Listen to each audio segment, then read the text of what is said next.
बिस्मिल्लाहिर्रहमानिर्रहीम। अस्सलाम वालेकुम। Welcome to another video. उम्मीद करती हूँ कि आप सब बिल्कुल खैरियत से होंगे और ठीक होंगे। डियर स्टूडेंट्स, आज का जो हमारा वीडियो है क्लास 9 से exercise 4.2 question number 3। Sorry for the mistake. आज हम करने जा रहे हैं ये क्वेश्चन नंबर 3 के जितने भी पार्ट्स है वो सब। अब इस क्वेश्चन में दो पार्ट्स सिमिलर वे में सॉल्व होंगे और बाकी दो पार्ट्स सिमिलर वे में सॉल्व होंगे। तो मैं आपको दोनों तरीके से कहूंगी ताकि आपके जो 4 के 4 क्वेश्चन है वो तो सब मैं इंशाल्लाह आपके साथ शेयर करूंगी, सबका सोल्यूशन A to Z, सारे स्टेप्स भी आपको क्लियर करवाऊंगी। लेकिन आपको एक्सप्लेन करने में बोर्ड पे मैं दोनों पार्ट्स में से एक एक पार्ट जरूर डिस्कस करूंगी।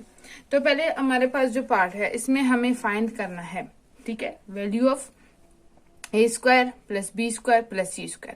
अगर आपने कॉन्सेप्ट फॉर एक्सरसाइज 4.2 देखा है तो आपको पता है कि हमारे पास जो थर्ड फॉर्मूला था जो हमने डिस्कस किया था, पहले 3 फॉर्मूले उनमें से तीसरा फॉर्मूला था जिससे हम इसकी वैल्यू फाइंड आउट कर सकते हैं। अब यहाँ पे हमारे पास क्या गिवन है, a + b + c की वैल्यू गिवन है एंड ab + bc + ca इसकी वैल्यू गिवन है। तो फार्मूले को यूज करते हुए हमें इसे सॉल्व करना है। अब अगर आप में से किसी को भी फार्मूला याद है तो आप उसे कमेंट बॉक्स में जरूर लिखिएगा।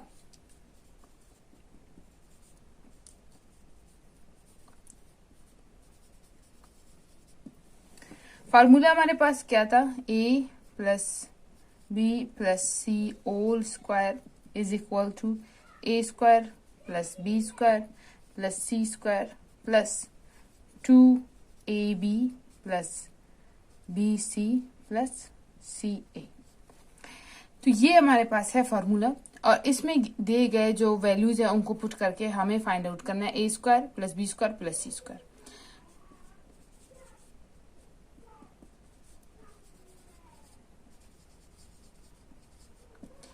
अब a + b + c की वैल्यू क्या है, √6।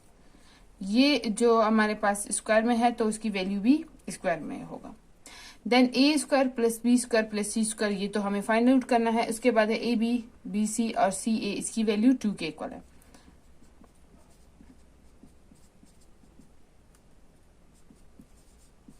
तो यहाँ पे ये लिखा है, इसकी जगह इसकी वैल्यू लिख लो, ये कर लिया। अब 2 2 जार 4 और ये स्क्वायर इस स्क्वायर रूट को कट कर देगा, यहाँ पे रह जाएगा 6।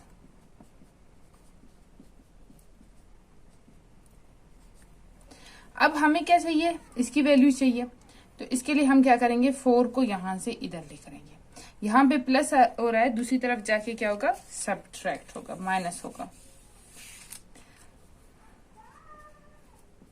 अच्छा, याद रहे जब भी हम किसी एक नंबर को दूसरी तरफ लेके जाएंगे तो जो पहले वाला नंबर है वो तो अपनी जगह पे होगा, उसके बाद ये नंबर आएगा, ठीक है। अब 6 - 4 किसके इक्वल होगा, 2।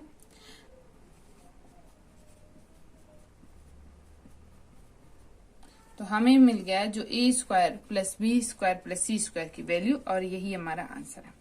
ये तो हो गया इस फार्मूले को यूज करते हुए हमने क्या मालूम किया, ये वाला पार्ट, यानी a² + b² + c²।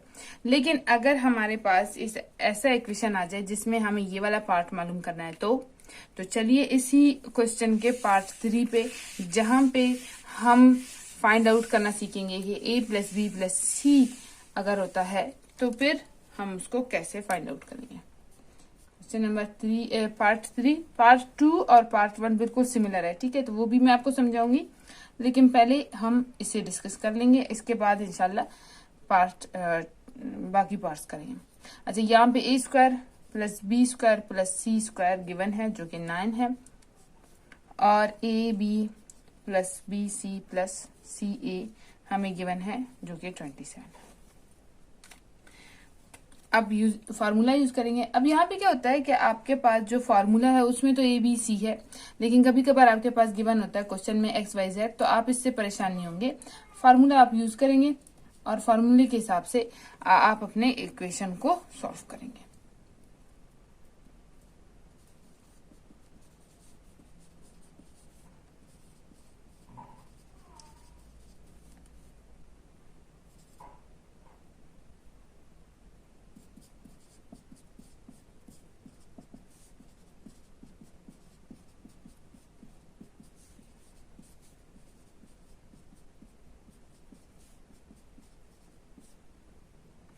अब इस फार्मूले में हम अपने वैल्यूज पुट करेंगे।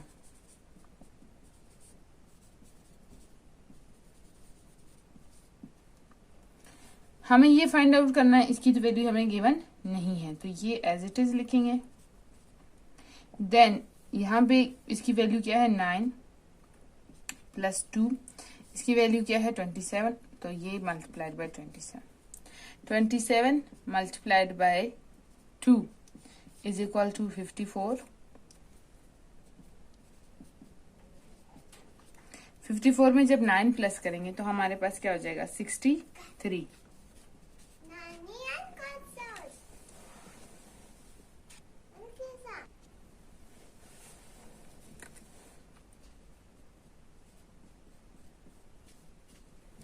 अब हमें तो जो वैल्यू मिली है वो है a plus B plus C whole square की, लेकिन हमें चाहिए a plus B plus C की। अब यहाँ पे स्पेस कम है, इसी वजह से ये वाला पार्ट मैं मिटा देती हूँ। अब हम क्या करेंगे, जो हमारे पास आ चुका है a plus B plus C whole square is equal to 63, इसका हम क्या लेंगे स्क्वायर रूट।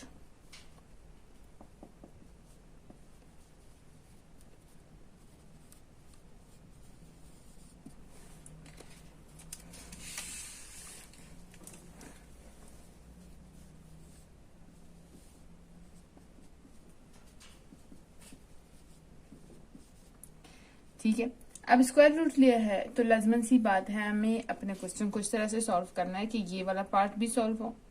इसका तो स्क्वायर और स्क्वायर रूट एक दूसरे को कट कर देंगे। हम 63 को एज इस तरह से लिख सकते हैं, that 9 multiplied by 7 is equal to 63। हाँ लिख सकते हैं, तो हम ऐसे लिखेंगे। इस स्क्वायर ने इस स्क्वायर रूट को कट कर दिया, a plus B plus C is equal to,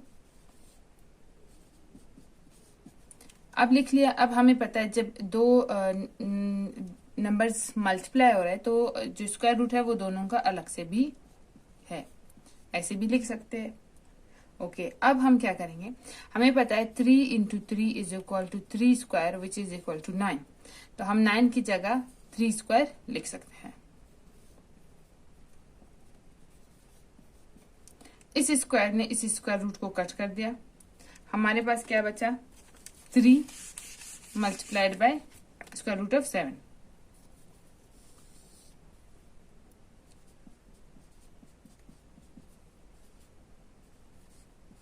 जिसको हम u लिख सकते हैं। अब हम इसका एक और तरीका भी है। एक तरीका तो ये हो गया, आपका आंसर आ गया, लेकिन इसका एक और तरीका है, वो ये है कि हम डायरेक्ट जो 63 है उसका स्क्वायर रूट फाइंड आउट कर लें। तो आप चाहे तो इस तरीके से अपने क्वेश्चन को सॉल्व करें। अगर आपको मुश्किल लगता है जैसे 9 मल्टीप्लाई बाय 63 कैसे फाइंड आउट करूं, तो आप डिवीजन मेथड को यूज करते हुए 63 जो कि एक स्वॉर्ड है, ठीक है, ये है एक स्वॉर्ड है, इसका परफेक्ट स्क्वायर नहीं है, कट नहीं सकता, तो इसको आप डिवीजन मेथड के जरिए टू सम हाउ डिवाइड कर सकते हैं। ठीक है, एक अप्रोक्सीमेट वैल्यू लेकर आ सकते हैं। अब हमें पता है डिवीजन मेथड में हम क्या करते हैं, पेयर बनाते हैं। हम किसी भी नंबर को 8 मल्टीप्लाई बाय 8 करेंगे तो वो हमारे पास 64 होगा, इसीलिए 7 मल्टीप्लाई बाय 7 करेंगे जो कि हमारे पास 49 बनेगा। हम यहाँ पे डेसिमल पॉइंट है, यहाँ पे डेसिमल पॉइंट है तो यहाँ के बाद हम खुद से 0 लगा सकते हैं, उससे कोई फर्क नहीं पड़ता। वो इसलिए बनाएंगे ताकि हम क्वेश्चन को सॉल्व कर सके। 7 plus 7 14, 63 minus 49 is equal to 14। 2 zeros को नीचे लेकर आएंगे, डेसिमल को ऊपर लेके जाएंगे। इससे पता चल रहा है कि एक स्वॉर्ड है, ये एक परफेक्ट स्क्वायर नहीं है, ये सॉल्व नहीं होता। ठीक है, इसका जो वैल्यू है वो आगे जाता ही जाएगा, तो हम कुछ लेवल पे सॉल्व करेंगे, उसके आगे सॉल्व नहीं करेंगे।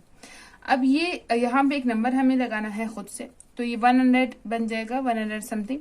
तो मैं यहाँ पे 9 लिख रही हूँ, 149 मल्टीप्लाइड बाय 9, क्योंकि जो नंबर हम यहाँ पे लिखेंगे उसी से ही मल्टीप्लाई करना है। तो जब इसको हम मल्टीप्लाई करेंगे ये होगा 1341।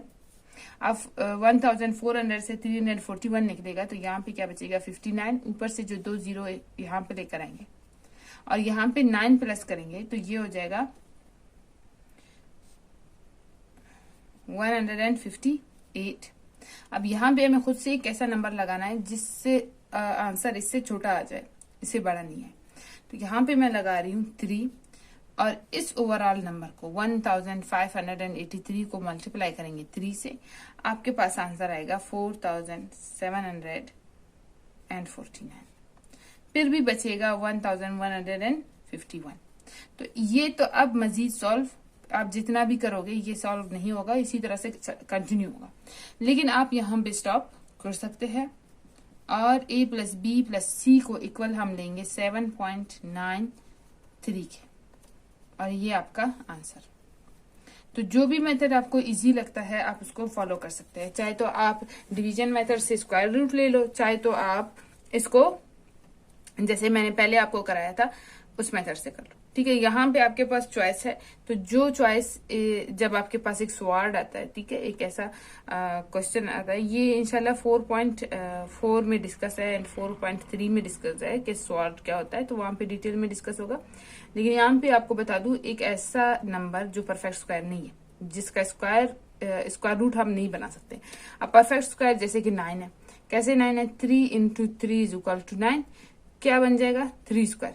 तो जब इसका स्क्वायर रूट होगा तो ये कट जाएगा, ठीक है। 9 से हमने 3 स्क्वायर लिया ना, लेकिन अगर हम सिर्फ 3 का स्क्वायर ले तो वो कट नहीं सकता, क्योंकि उसका स्क्वायर हम नहीं बना सकते। जिस नंबर का हम स्क्वायर नहीं बना सकते वो स्वाड कहलाता है, ठीक है। तो यहाँ पे इसी वजह से हमने 0 खुद से लगाया, डेसिमल लगाया, ताकि हमारा जो आंसर है वो हमेशा डेसिमल में आएगा। और ये कंटिन्यूड है, नॉन टर्मिनेटिंग डेसिमल है। ये इसको मजीद हम सॉल्व करेंगे, मजीद होता जाएगा। तो ये तो हो गया इसके पार्ट 1 और 3। चलिए अब हम इसके सॉल्व करेंगे पार्ट 2 और 4। वीडियो को यहाँ तक देखा है तो इसको लाइक करें, और चलिए इसके बाकी जो पार्ट्स है वो सॉल्व करते हैं। ओके, तो ये क्वेश्चन नंबर 3 का पार्ट 2 है। ये मैंने आपको कहा था बिल्कुल ऐसे ही है जैसे पार्ट 1 है। यहाँ पे मैंने ABC में फार्मूला इसलिए लिखा है ताकि आपको कंफ्यूजन नहीं हो कि ये XYZ कहाँ से है, ठीक है। क्योंकि यहाँ पे Q, P और R है, तो आप अपने फार्मूले में Q, P, R लिख सकते हैं। लेकिन यहाँ पे A P है, B Q है एंड C R है। तो इस हिसाब से आप देखोगे और वैल्यूज पुट करोगे। तो A plus B plus C की जगह आप 11 लिखोगे, AB plus BC plus CA की जगह आप 5 लिखोगे, एंड बाकी आपने ये मालूम करना है तो वो एज इट इज होगा। 5 2 = 10, 10 यहाँ पे प्लस हो रहा है, दूसरी तरफ जाके माइनस होगा। 121 से 10 माइनस होगा, तो आपके पास बचेंगे 111, जो कि इक्वल है P² प्लस Q² फिर R² के। ये हो गया पार्ट 2 का सोल्यूशन। ओके, अब पार्ट 4 फाइनल पार्ट है, और ये इसी तरह से सॉल्व होगा जिस तरह से पार्ट आपके पास 3 सॉल्व हुआ था। सबसे पहले आपने यहाँ पे M, N और P मालूम करना है, इनकी वैल्यूज गिवन है। तो जहाँ पे ये फार्मूला मैंने इसी वजह से मैं ABC के तौर पर लिखी हूँ, ताकि जो बुक में फार्मूला है उससे आप कंफ्यूज ना हो, ठीक है। तो A plus B plus C whole square की जगह आपने कुछ नहीं लिखना है, यही आपने फाइंड आउट करना है।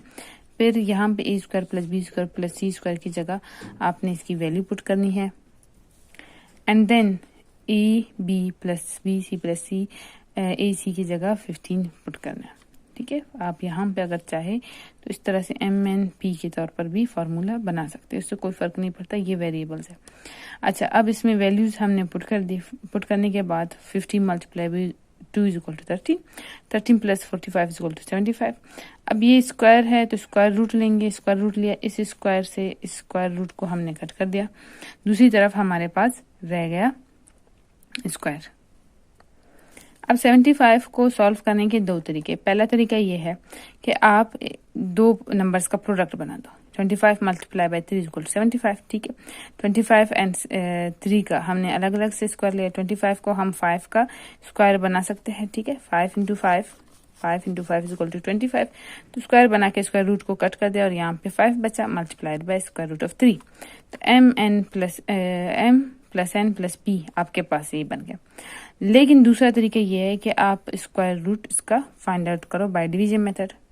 तो आपने 75 को लिया और ये डिवीजन मेथड से इसको सॉल्व किया। अब देखिए ये कंटिन्यूड है, ये मजीद सॉल्व हो सकता है, और ये होता ही रहेगा। ये नॉन टर्मिनेटिंग डेसिमल है, तो इसी वजह से हम यहीं पे रुक जाएंगे, और जो हमारा आंसर आया था 8.66 उसको हम as M plus N plus P के इक्वल लेंगे, ठीक है। अप्रोक्सीमेट वैल्यू बन जाती है।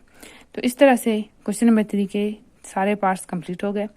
अच्छा, यहाँ पे आपको एक दफ़ा फिर से बता दूँ कि इन दोनों में से एक वे आप यूज़ करो। फॉर एग्जांपल आपने फर्स्ट वे यूज़ किया तो आपका आंसर ये वाला आ गया, ये आपका आंसर है, यहाँ पे ख़त्म। लेकिन अगर आप ये वाला इस्तेमाल नहीं करते तो यहाँ से लेकर ये हिस्सा आप नहीं लिखेंगे, फिर ये वे यूज़ किया है, ये रफ वर्क है और ये आपका आंसर है। तो इस तरह से आपने अपने क्वेश्चन को सॉल्व करना है। क्वेश्चन नंबर 3 यहीं पे कंप्लीट होता है। आपसे एक गुजारिश है कि इस वीडियो को लाइक, शेयर एंड कमेंट भी ज़रूर करिएगा।